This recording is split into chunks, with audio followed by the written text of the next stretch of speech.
1장. 집안의 5개명. 결혼은 시작이 아니라 또 다른 시험이었다.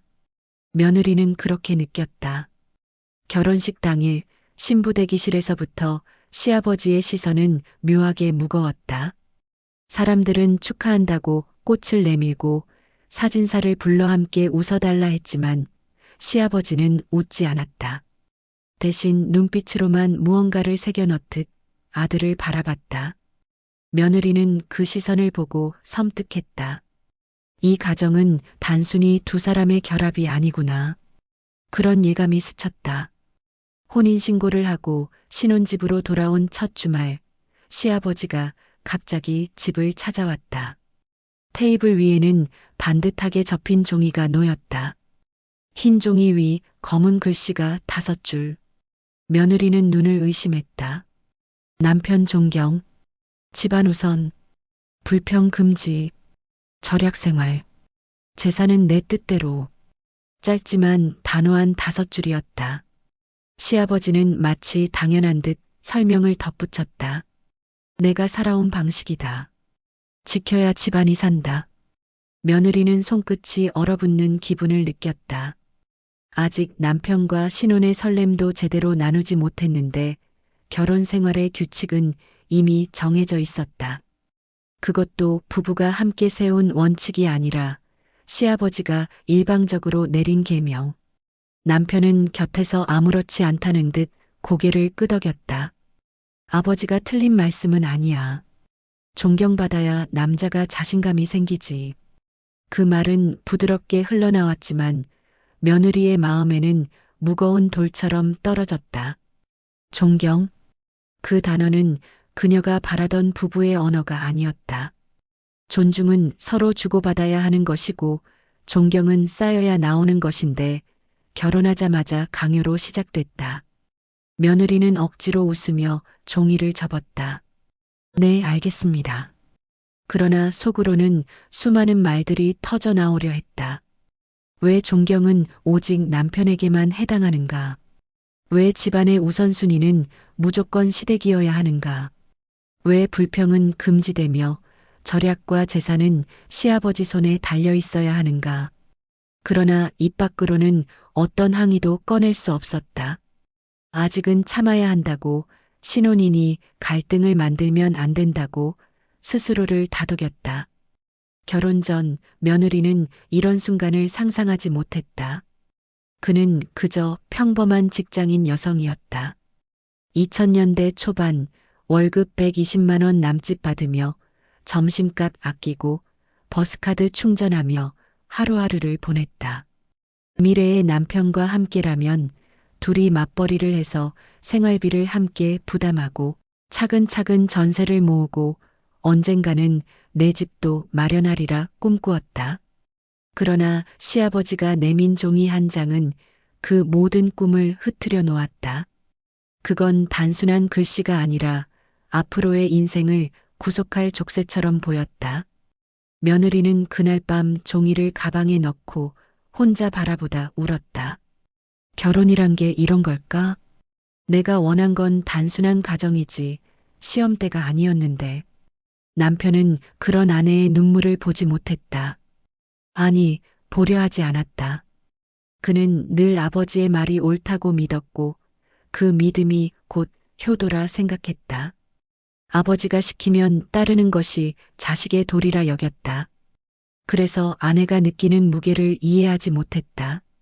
시간은 흘러 신혼의 달콤함 대신 종이에 적힌 5줄이 일상에 침투하기 시작했다. 저녁 반찬이 마음에 안 들면 남편은 말했다. 아버지 말씀 기억하지? 불평 금지. 월급날 지출을 의논하면 남편은 말했다. 절약 생활이 우선이야. 아버지가 강조하셨잖아. 마치 결혼 상대가 남편이 아니라 시아버지인 듯한 착각이 들었다. 남편은 중간에 서지 않았고 늘 아버지 쪽에 서 있었다. 며느리는 매일 회사에서 돌아오면 전철 창밖을 보며 한숨을 쉬었다. 퇴근길의 붉은 노을은 아름다웠지만 집에 들어가는 발걸음은 점점 무거워졌다. 집이 안식처가 아니라 시험지처럼 느껴졌기 때문이다. 5개명은 늘 머리 위에 떠 있었고 언제든 그녀를 채점할 듯 날카롭게 빛났다. 그렇게 결혼의 시작은 기쁨이 아닌 5줄 글씨와 함께 무겁게 열렸다. 며느리는 알았다. 언젠가 이 종이가, 이 계명이 자신의 삶을 송두리째 흔들리게 만들 거라는 것을. 그러나 아직은 말할 수 없었다. 침묵만이 유일한 생존 전략이었다. 2장. 아이 없는 집의 그림자. 결혼 3년째, 집안은 여전히 조용했다. 아침에 들리는 건 알람 소리, 저녁에 들리는 건 냉장고 돌아가는 웅웅거림 뿐이었다. 아기 울음소리는 들리지 않았다. 처음에는 둘만의 시간이 소중했다. 퇴근 후 함께 라면을 끓여 먹고 주말에는 시내 영화관에 가거나 마트에서 장을 보며 웃었다. 그러나 시간이 지날수록 주변의 시선이 달라졌다. 친척들은 명절만 되면 넌지시 물었다. 아기는 언제 가질 거야? 며느리는 억지 웃음을 지으며 대답했다. 조금 더 있다가요. 그러나 속으로는 답할 수 없었다. 병원에서 받은 진단서 때문이었다. 진단서에는 짧고 냉정한 단어가 적혀 있었다. 불임. 의사는 차분히 설명했지만 며느리 귀에는 아무것도 들어오지 않았다. 하얀 벽과 차가운 스피커 소리만 들릴 뿐이었다. 집으로 돌아오는 버스 안, 창밖으로 스치는 가로등 불빛이 눈물처럼 번졌다. 남편에게 이 사실을 말해야 할까? 아니면 끝까지 숨겨야 할까? 수십 번 고민했다. 그러나 남편은 아버지 눈치만 보는 사람이었다. 아버지가 뭐라고 하실까라는 말이 그의 입에서 하루에도 몇 번씩 흘러나왔다. 그런 남편에게 불임이라는 사실을 전하면 결국 아버지에게까지 흘러갈 게 분명했다. 며느리는 입을 다물었다. 시댁 식탁은 점점 더 답답해졌다. 밥을 먹다 보면 시아버지가 꼭 말했다. 집안대를 이을 아이는 언제 보나. 그 말은 명령 같았다. 남편은 젓가락으로 밥만 휘저을 뿐 대신 답하지 않았다. 며느리도 입술만 깨물었다. 숟가락 부딪히는 소리만 커졌다.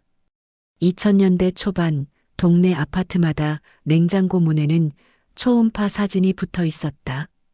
사촌들은 아이 돌잔치 사진을 보내왔고 회사 동료들은 육아휴직과 어린이집 이야기를 했다. 며느리는 그 대화에 낄 수 없었다. 회식 자리에서 아기 사진을 보여주는 상사의 웃음 속에서 며느리는 홀로 외톨이가 되었다. 밤마다 인터넷 카페를 들여다봤다. 비슷한 처지의 사람들이 모여 글을 쓰고 있었다. 다른 방법을 찾아보자는 글도 있었지만 나도 끝내 아이를 못 낳았다는 글도 많았다. 며느리는 모니터를 보며 울다 웃다 했다. 잠이 들지 못해 시계를 보면 새벽 2시, 3시. 다음날 출근길에 지하철 유리창에 비친 얼굴은 늘 피곤했다.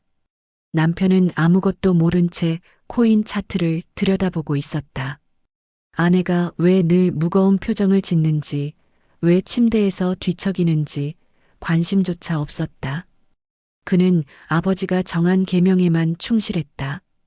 불평 금지. 시아버지가 남긴 말이 며느리의 입을 막고 있었다. 그러나 마음속 깊은 곳에서는 점점 울음이 차올랐다.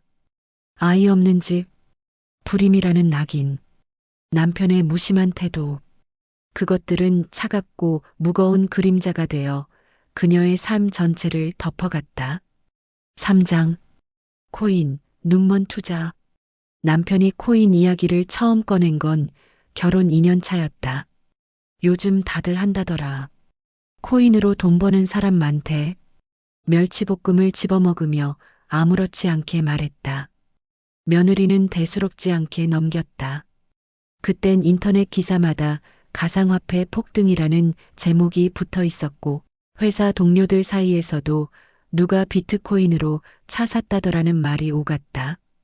그러나 동시에 투자 실패로 빚더미라는 기사도 함께 떠돌았다. 며느리는 불안했지만 남편은 들은 채도 하지 않았다. 처음엔 용돈 수준이라 생각했다. 그러나 점점 남편의 눈빛이 달라졌다. 밤마다 컴퓨터 앞에 앉아 그래프만 들여다보았다. 파란 선과 빨간 선이 요동칠 때마다 그는 숨을 죽였다. 며느리가 잠 좀 자라고 말하면 그는 손을 내저었다. 조금만 기다리면 오를 거야. 그러던 어느 날 카드 명세서를 보고 며느리는 손이 굳어버렸다. 결제 내역이 빽빽하게 찍혀 있었다. 낯선 거래소 이름, 알 수 없는 계좌. 합계는 1억 원. 이게 뭐야? 그녀의 목소리는 떨렸다. 남편은 화면을 피하며 대답했다. 걱정 마. 곧 오를 거야. 다들 이렇게 투자하는 거야. 그러나 빚은 현실이었다. 카드사에서 날아온 청구서, 은행에서 걸려오는 독촉 전화. 집 전화벨이 울릴 때마다 며느리는 심장이 덜컥 내려앉았다. 여름 전기요금 고지서가 함께 도착했을 때 며느리는 눈앞이 아찔했다. 폭염 속에서도 에어컨을 켜는 게 미안해졌다. 회사 동료들은 여름휴가 어디 가냐며 웃었지만 며느리는 단 한 번도 휴가 계획을 세울 수 없었다. 빚이 눈덩이처럼 불어나고 있었기 때문이다. 남편은 여전히 아버지에게는 사실을 숨겼다. 며느리에게만 털어놓았다. 아니, 털어놓았다기보다는 떠넘겼다. 이번 달만 좀 도와줘. 곧 수익 나. 그러나 며느리는 알았다. 수익은 오지 않을 거라는 걸. 밤마다 계산기를 두드리며 한숨을 쉬었다. 생활비, 이자, 카드값. 월급은 늘 부족했다. 남편은 그래프를 보며 흥분했지만 며느리의 눈에는 그것이 절망으로만 보였다. 결국 며느리는 혼잣말처럼 속삭였다. 내가 이 집에서 뭘 하고 있는 걸까? 사장, 존경이란 이름의 요구. 저녁 식탁은 늘 무겁게 시작되었다. 시아버지는 국을 떠놓고 숟가락을 내려놓으며 입을 열었다. 남편한테 큰 소리 치지 마라. 존경받아야 가장이 산다. 그 말은 훈계가 아니라 명령이었다. 며느리는 대답 대신 물만 들이켰다. 그러나 목구멍은 타들어갔다. 존경이라는 단어가 멍해처럼 어깨에 얹혔다. 남편은 아무 반응도 하지 않았다. 오히려 그 침묵이 며느리를 더 옥죄었다. 말없이 고개를 끄덕이는 순간마다 그녀는 결혼 생활의 무게가 2배로 늘어나는 듯했다. 존경, 부부 사이에 존중은 필요하다. 하지만 존경은 서로 쌓아온 신뢰 위에서만 자라난다. 그러나 시댁 식탁에선 존경이 명령으로만 요구됐다. 마치 남편의 권위를 세우는 기둥처럼 며느리의 고개 숙임이 필요하다고 여기는 듯했다. 남편은 저녁 식탁에서 아버지의 말에 한마디 덧붙였다. 아버지가 틀린 말은 안 하셔. 그 한마디에 며느리는 깊은 벽을 느꼈다. 남편은 아내의 편이 아니었다. 그는 언제나 아버지의 편에 서 있었다. 회사에서도 며느리는 힘들었다. 같은 부서 여직원들은 결혼 이야기를 꺼낼 때마다 남편이 설거지 좀 도와주면 좋겠다라며 투정을 늘어놓았다. 며느리는 웃으며 맞장구를 치다가도 속으로는 씁쓸했다. 그녀에게는 그런 투정조차 허락되지 않았다. 불평 금지. 그건 단순한 문장이 아니라 집안의 율법이었다. 존경이란 이름 아래 며느리는 늘 조용히 참아야 했다. 남편이 늦게 들어와도 술에 취해 말을 더듬어도 투자 이야기에 빠져 있어도 시아버지가 내세운 계명은 남편을 보호하는 방패였고 며느리를 올가매는 쇠사슬이었다. 밤마다 며느리는 일기를 썼다. 작은 수첩에다 조용히 마음을 적었다. 오늘도 존경을 강요당했다. 존경은 억지로 생기지 않는다. 그러나 나는 침묵한다. 이 집에서 살아남으려면 그러나 침묵이 길어질수록 며느리의 마음은 메말라갔다. 존경은 생기지 않았고 오히려 불신과 원망만 쌓였다. 남편이 아버지 말에 고개를 끄덕이는 순간마다 며느리 마음속에서는 돌덩이가 하나씩 더 쌓였다. 결혼은 사랑으로 시작했지만 지금은 존경이라는 이름의 굴레로 변해 있었다. 며느리는 알았다. 언젠가 이 굴레가 자신을 무너뜨릴 거라는 것을. 그러나 아직은 벗어날 힘이 없었다. 그저 살아남기 위해 오늘도 고개를 숙일 뿐이었다. 5장. 집을 믿기 삼다. 2008년 아파트 값은 끝없이 치솟았다.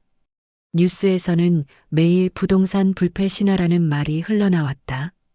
직장 동료들 사이에서도 집값 이야기가 빠지지 않았다. 올해 안에 전세를 못 옮기면 끝난다더라. 아파트 값이 또 올랐대. 며느리는 그 대화를 들을 때마다 가슴이 답답했다. 자신에게는 집이 늘 먼 이야기였기 때문이다. 시아버지는 그 사실을 잘 알고 있었다. 그래서 어느 저녁 서류철을 꺼내 들었다. 부동산 등기부 등본이 들어있는 서류였다. 그는 그것을 며느리 앞에 내밀며 말했다. 이 집 내 뜻 따르면 물려주마. 멸시 섞인 말투가 아니었다. 오히려 당당하고 조건을 내세우는 사업가의 태도 같았다. 며느리는 손끝이 떨렸다. 집. 그것은 그녀에게 단순한 건물이 아니었다. 전세 계약 만료가 다가올 때마다 보증금 때문에 불안에 떨던 세월. 이사할 때마다 짐을 싸며 언제쯤 내 집을 가질까 한숨 짓던 기억. 그 모든 갈증이 눈앞에 펼쳐진 듯 했다. 그러나 시아버지의 말은 달콤하지 않았다. 조건이 있다. 계명을 지키지 않으면 집은 없다. 며느리는 그 순간 깨달았다. 이 집은 결코 무상으로 주어지지 않을 거라는 것을. 존경, 순종, 침묵. 그것들을 대가로 내놓아야만 집을 얻을 수 있었다. 남편은 당연하다는 듯 말했다. 조금만 참으면 되잖아. 아버지가 집을 주신다는데. 그 말은 칼날처럼 가슴을 베었다. 남편에게 집은 단순히 자산이었지만 며느리에게 집은 존엄이었다. 그러나 존엄을 지키려면 집을 포기해야 했고 집을 얻으려면 존엄을 잃어야 했다. 그날 밤 며느리는 잠을 이루지 못했다. 부동산 광고 전단지가 떠올랐다. 내 집 마련, 이제는 현실입니다. 그러나 그녀의 현실은 정반대였다. 내 집 마련의 길목에는 시아버지가 있었고 그의 5계명이 버티고 있었다. 며느리는 창문을 열어 밤 공기를 들이켰다. 멀리 아파트 단지 불빛이 반짝였다. 그 불빛은 희망처럼 빛났지만 동시에 절망처럼 멀리 있었다. 집을 얻는 대신 자신을 잃어야 한다는 사실이 너무나 뚜렷하게 다가왔다. 6장. 무너진 균형. 며느리의 하루는 눈을 뜨는 순간부터 빠듯했다. 아침 6시 반. 아직 해가 완전히 뜨지 않은 시간, 작은 전기밥솥에서 김이 올라왔다. 그녀는 도시락을 챙기며 계란을 삶았다. 회사 구내식당에서 밥을 살 수도 있었지만 카드 결제 금액이 이미 위험 신호를 켜고 있었다. 식비라도 줄여야 했다. 남편은 그 시간에도 컴퓨터 앞에 앉아 있었다. 모니터에는 빨강과 파랑이 요동치는 그래프가 가득했다. 오늘은 꼭 반등할 거야. 남편은 혼잣말처럼 중얼거렸다. 그러나 며느리에겐 반등이 오지 않는다는 걸 이미 알고 있었다. 매달 우편함에는 카드 명세서와 대출 이자 고지서가 쌓였다. 봉투를 뜯을 때마다 손이 떨렸다. 회사에서는 보고서를 수정하고 회의를 준비하며 분주하게 움직였다. 하지만 점심시간 동료들이 내 집 마련, 아이 학원 이야기를 나눌 때 그녀는 웃는 척만 했다. 그녀의 삶은 돈 걱정과 압박뿐이었다. 퇴근 후 집에 돌아오면 또 다른 전장이 기다렸다. 남편은 여전히 모니터 앞. 그녀가 장을 보고 돌아와도 전기세 고지서를 내밀어도 그는 눈을 떼지 않았다. 결국 어느 날 며느리는 폭발했다. 내가 뭘 더 내야 돼? 생활비도 카드값도 당신 빚도 내가 맡고 있는데 내가 더 뭘 하라는 거야? 목소리는 떨렸고 눈물이 차올랐다. 남편은 차갑게 말했다. 이혼하지 않으면 아버지가 집도 안 주신대. 그 순간 며느리는 무너졌다. 남편에게 부부란 동반자가 아니었다. 그는 아버지의 뜻만 따르는 사람, 아내의 고통은 고려하지 않는 사람이었다. 그녀는 휴대폰을 열었다. 은행 앱의 잔고는 말라 있었다. 마이너스 통장 한도는 거의 끝. 캘린더에는 결제일이 빨간 느낌표로 줄줄이 박혀 있었다. 계산대에서 카드를 낼 때마다 바코드 스캐너 소리조차 심장을 두드렸다. 퇴근길 며느리는 중고 카페에 들어가 공기청정기, 블렌더, 접시 세트 사진을 올렸다. 팔면 이번 달 이자를 메울 수 있을까? 그러나 다음 달은 끝없는 수렁 같았다. 주말 서랍에서 부모님이 주신 작은 금팔찌를 꺼냈다가 다시 넣었다. 아직은 아니다. 내가 나를 버리진 말자. 대신 장을 줄이고 난방 온도를 낮췄다. 전기장판 위에 앉아 노트에 지출 항목을 적었다. 마지막 줄엔 숨이라고 썼다. 그리고 금액은 비워두었다. 밤 그녀는 노트를 덮으며 속으로 말했다. 내가 나를 지켜야 산다. 7장 폭로된 진심. 며느리가 시아버지의 진심을 알게 된 건 뜻밖의 순간이었다.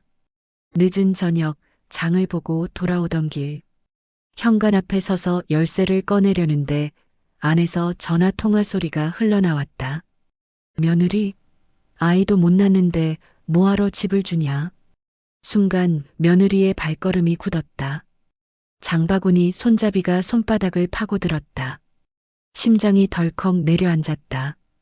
그 한마디가 모든 것을 설명했다. 5개명, 존경 강요, 집을 미끼 삼은 말들. 모두 며느리를 배제하기 위한 장치였다. 눈물이 뺨을 타고 흘렀다. 그러나 울음소리를 낼 수 없었다. 문을 열고 들어가면 또다시 침묵을 강요받을 게 분명했기 때문이다. 방으로 들어온 그녀는 서랍을 열어 결혼식 사진을 꺼냈다. 사진 속 남편은 환하게 웃고 있었다. 옆에 선 시아버지도 웃고 있었다. 그러나 지금 그 웃음은 모두 허상처럼 보였다. 그녀는 휴대폰 메모장을 열었다. 시아버지에게 보낼 메시지를 적었다. 저는 조건으로 거래되는 며느리가 아닙니다. 가족으로 존중받고 싶습니다. 하지만 전송 버튼을 누르지 못했다. 대신 저장만 했다. 제목은 못 보낸 편지. 탁자 위에는 병원 안내 책자가 놓여 있었다. 시험관 시술, 호르몬 주사, 부작용 안내. 페이지는 달아 있었다.